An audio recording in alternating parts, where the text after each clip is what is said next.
अस्सलामुअलैकुम। 10th standard Urdu में हमने हिस्से नज़म में से पहला क्या था हम्द, सेकंड क्या था नात बाग़ नखला के मुसाफिर पर सलाम, तीसरा क्या था ज़मीन करबो बला। तो ये तीन चीज़ें हिस्से नज़म में से ये तीन टॉपिक हमने क्लियर कर लिया, हम्द, नात और मरसिया। कितने लोगों ने मुझे कमेंट किया है कि क्वेश्चन आंसर भी ये तीनों का करवाइए, तो मैं आप लोगों को इस वीडियो में आज ये बता दूं सबसे पहले सबसे इम्पोर्टेंट थिंग कि मैंने उसी वीडियो में आगे क्वेश्चन आंसर पूरे का पूरा सॉल्व कराया है। आप प्लीज़ पूरा वीडियो देखिए, आपके सारे डाउट्स क्लियर हो जाएंगे। उसी वीडियो में आगे क्वेश्चन आंसर पूरा मैंने कराया, आप उसमें देखिए पहले, ठीक है। तो आज हम क्या पढ़ेंगे, गज़ल किसकी है, सिराज औरंगाबादी की। सबसे पहले हम देखेंगे पहली बात, सिराज के ज़माने की उर्दू ज़बान पर दक्कनी के असरात हैं। बोलने के साथ साथ इस ज़बान का इमला भी आज के इमले से मुख्तलिफ था। जैसे मुझ को मुझ, मुझ यानी झा नहीं है, जीम है, मुझ मुझ, को तक को तलक वगैरह। हमें अपनी ज़बान के कदीम सूरत, उसके तलफ़्फ़ुज़ और मिजाज से भी वाकिफ़ होना चाहिए। ज़ेल की गज़ल में इसकी अच्छी मिसालें मौजूद हैं। तलफ़्फ़ुज़ यानी क्या होता है, प्रोनाउंसिएशन। मिजाज यानी बोलने का जो टोन होता है, जैसे हम देखेंगे बहुत सारा अलग अलग टोन होता है। टपोरी लोगों का अलग टोन होता है, उर्दू बोलने का अलग टोन होता है, भैया भाषा एक अलग टोन में, भैया भाषा ही होता है, भोजपुरी ही होता है, लेकिन कितने अलग अलग तरह के टोन से बोला जाता है। ऐसे जो दक्कन में है ना, दक्कन इलाका जो इनका है, वहाँ पर जो है मुझ को तलक ये सारे वर्ड बोले जाते हैं। क्या कर रहे तुम, ऐसा मतलब ये टोन में एक बोला जाता है। तो उसके तलफ़्फ़ुज़ और मिजाज से भी वाकिफ़ होना चाहिए। ज़ेल की गज़ल में इसकी अच्छी मिसालें मौजूद हैं। तो सबसे पहले मैं आपको बता दूं कि गज़ल के माना क्या होते हैं। गज़ल के माना ही होते हैं कि औरत के हुस्न के ताल्लुक़ से बात करना। फिर गज़ल का जो पहला शेर होता है वो मतला कहलाता है और आखिरी शेर मक़ता कहलाता है, जिसमें शायर अपना तख़ल्लुस इस्तेमाल करता है, जिससे मालूम होता है कि हाँ ये फ़लाँ शायर की लिखी हुई नज़्म है। जान पहचान, सैयद शाह सिराजुद्दीन यानी सिराज औरंगाबादी सिराज उनका क्या है, तख़ल्लुस, और उनका पूरा नाम क्या है, सैयद शाह सिराजुद्दीन। तो सिराज सन 1712 में औरंगाबाद महाराष्ट्र में पैदा हुए। सिराज को सूफ़ी शायर कहा जाता है। वो मिजाजन और अमलन सूफ़ी थे, मगर उनकी शायरी पर तसव्वुफ़ का ग़ल्बा नज़र नहीं आता। अब हम देखेंगे सूफ़ी और ये तसव्वुफ़ क्या है, क्या मतलब है इसका। तो जो सूफ़ी लोग होते हैं, सूफ़िज़म आपने सुना होगा कि जिन्होंने सूफ़ी इस्लाम कबूल किया होता है, वो हर चीज़ से बढ़कर, तमाम चीज़ों को छोड़कर, तमाम ख्वाहिश और चाहत को छोड़कर अल्लाह की ख्वाहिश को ज़्यादा इम्पोर्टेंट देते हैं। यानी वो दुनिया से बहुत कट के रहते हैं, ज़्यादातर वक्त अल्लाह की इबादत में गुजारते हैं, तो उसे सूफ़ी कहा जाता है। तसव्वुफ़ के माना भी वही है, यानी ख्वाहिश वाली चीज़ों को छोड़कर, उनसे दिल हटाकर कहाँ दिल लगाना, अल्लाह की तरफ। तो उनके मिजाज और अमल में ये सारी चीज़ें थी, मगर उनकी शायरी पर इसका ग़ल्बा नज़र नहीं आता है। यानी उनकी शायरी से ऐसा नहीं लगता है, वो ज़िंदगी को एक आशिक़ की नज़र से देखते थे।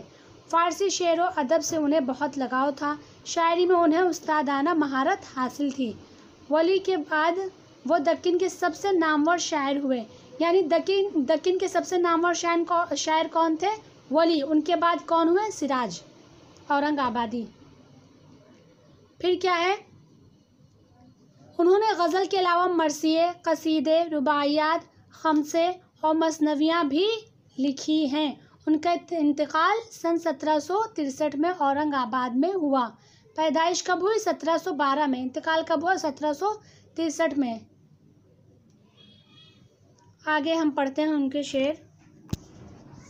अव्वल की तुमने भूल गए मेहरबानियाँ, लाने लगे हो खूब तगाफुल की बानियाँ। शायर क्या कहना चाहता है कि अव्वल की, पहले तुमने क्या किया है, शायर अपने महबूब को याद दिला रहा है कि पहले तो तुमने मेरी सारी मेहरबानियों को भुला दिया, अव्वल की तुमने भूल गए मेहरबानियाँ। यानी शायर अपने महबूब से क्या कहता है कि मैंने तुम पर जो मेहरबानियाँ की थी, मैं जो तुम्हारे काम आया था पहले, तुमने क्या किया, सबसे पहले तुमने उन्हीं तमाम चीज़ों को भुला दिया, तुम भूल गए मेरी तमाम मेहरबानियों को। फिर आगे शायर क्या कहता है कि लाने लगे हो खूब तगाफुल की बानियाँ। तगाफुल यानी क्या होता है, गफलत, इग्नोर करना, तवज्जो नहीं देना, ध्यान नहीं देना, तगाफुल यानी होता है। और बानियाँ यानी बातें। यानी शायर अपने महबूब से शिकायत करते हुए क्या कह रहा है कि सबसे पहले तो तुम मेरी तमाम मेहरबानियों को भूल गए, मेरे एहसानों को भूल गए, मैंने तुम्हारी इतनी मदद की, तुम पर इतनी मेहरबानी की, और अब तुम बहाने बनाने लगे हो, तुम मुझे इग्नोर करने लगे हो, तुम्हारी बातों में मतलब गफलत रहता है, एक इग्नोर रहता है कि मुझे तुम इग्नोर कर रहे हो। आगे क्या है, शायर कहता है कि क्या होवेगा। देखो क्या होगा को क्या यहाँ पर क्या है, क्या होवेगा।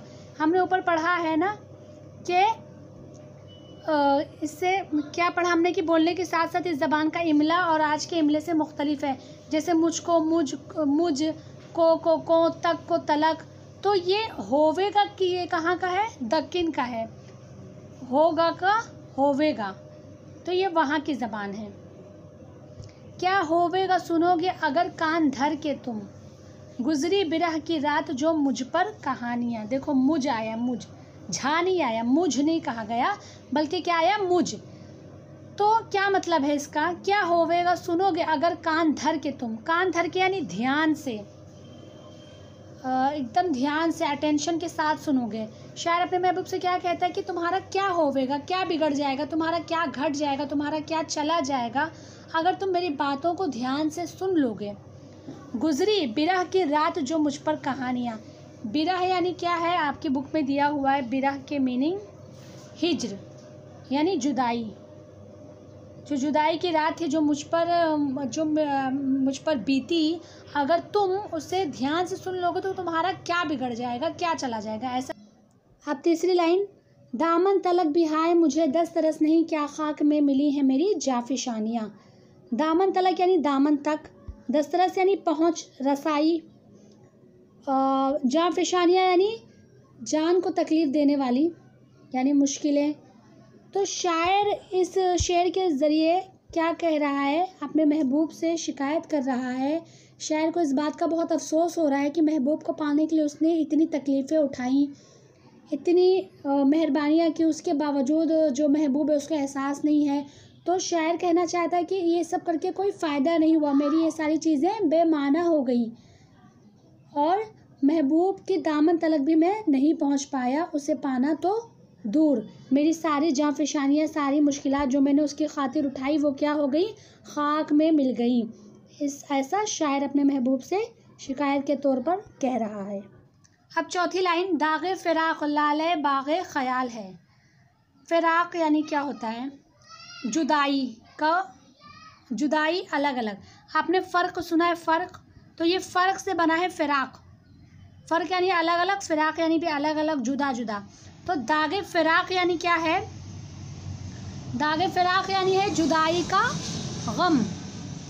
लाले बागे ख़याल, लाला ये फूल का नाम है, आपको पता है। लाला व गुल आपने सुना होगा, गुलो लाला, लाला व गुल, तो ये फूल का नाम है। और ख़याल यानी ख़याल, सोच, तसव्वुर। तो शायर क्या कहना चाहता है, शायर कि जो दागे फ़िराक़, ये जो जुदाई का गम है, किसने दिया है, रह गई मेरे जिगर में तुम्हारी निशानियाँ। शायर अपने महबूब से कहना चाहता है कि मेरे सीने में जो जुदाई का गम है, जो दाग है, वो किसकी तरह है।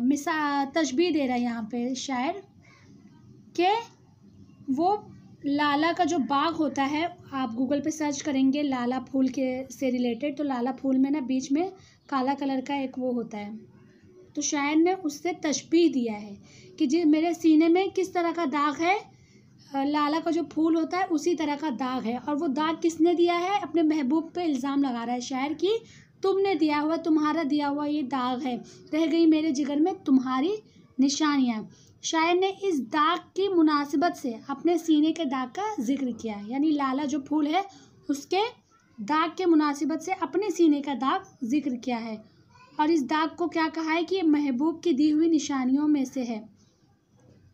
अगला क्या है, शायद किसी के कत्ल की होती है मसलहत, रमज़ी तेरी निगाह की सब हमने जानिया। मसलहत यानी क्या होता है, तजवीज़, प्लानिंग। हम कहते हैं ना कोई किसी भी चीज़ में कि शायद इसमें अल्लाह की कोई और मसलहत होगी, यानी अल्लाह की कोई और मर्ज़ी होगी, अल्लाह की कोई और प्लानिंग होगी। तो मसलहत यानी होता है तजवीज़, प्लानिंग। तो शायर क्या कह रहा है अपने महबूब के कि तुम, रमज़ी यानी क्या होता है, इशारे। शायर कहता है कि रमज़ी यानी इशारे, कि रमज़ी तेरी निगाह की सब हमने जानिया, कि हम तेरी निगाह के सारे इशारे पहचान गए हैं। तू इशारों इशारों में किसी को कत्ल करना चाहता है, किसी के कत्ल की तजवीज़ बना रहा है।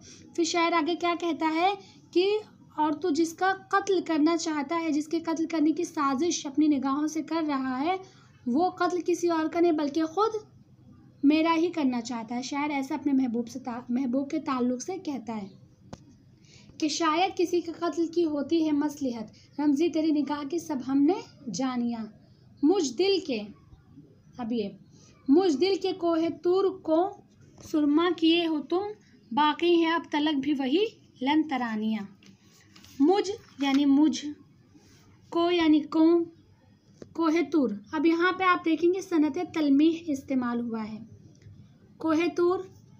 तो यहाँ पर क्या है कि इस शेर में सनत तलमीह इस्तेमाल की गई है। ये हज़रत मूसा अलैहिस्सलाम का वाक़या यहाँ पर है, वो उस तारीख़ी वाक़े की तरफ इशारा है कि जब मूसा अलैहिस्सलाम ने अल्लाह रब्बुल आलमीन से क्या किया था, अल्लाह रब्बुल आलमीन को देखने की ज़िद की थी और कोहे तूर पर अल्लाह ताला की तजल्ली देखने के लिए गए थे। तो मूसा अलैहिस्सलाम बहुत ज़्यादा ज़िद करते हैं कि अल्लाह ताला मैं आपको देखना चाहता हूँ, बहुत रिक्वेस्ट करते हैं, लेकिन अल्लाह ताला क्या कहते हैं, लन तरानी। तो वही यहाँ पर आया कि वही हैं लन तरानिया। तो अल्लाह रब्बुल आलमीन उस वक्त कुरान की आयत भी अल्लाह रब्बुल आलमीन कहते हैं कि लन तरानी, तुम मुझे नहीं देख सकते। यहाँ पे पता है क्यों अल्लाह रब्बुल आलमीन ने ऐसा कहा, क्योंकि आगे क्या होता है, यानी तुम नहीं देख सकते। अल्लाह रब्बुल आलमीन ने ये फरमा दिया, लेकिन मूसा अलैहिस्सलाम ज़िद करते रहते हैं। फिर अल्लाह रब्बुल आलमीन जब कहते हैं कि ठीक है तुम तैयार हो जाओ, मैं ज़ाहिर होता हूँ, तुम मुझे देखना चाहते हो तो मैं तुम्हारी ख्वाहिश पूरी कर देता हूँ। फिर जैसे ही अल्लाह रब्बुल आलमीन का नूर ज़ाहिर हुआ, क्या होता है, जो कोहे तूर पहाड़ होता है पूरा झुलस के सुरमा बन जाता है और मूसा अलैहिस्सलाम बेहोश हो जाते हैं। ऐसा क्यों होता है, क्योंकि अल्लाह रब्बुल आलमीन का कहना क्या है कि जो ये इंसानी आँख है ये अल्लाह रब्बुल आलमीन को देखने के काबिल नहीं है। इंसान क्या हो जाएगा, बेहोश हो जाएगा।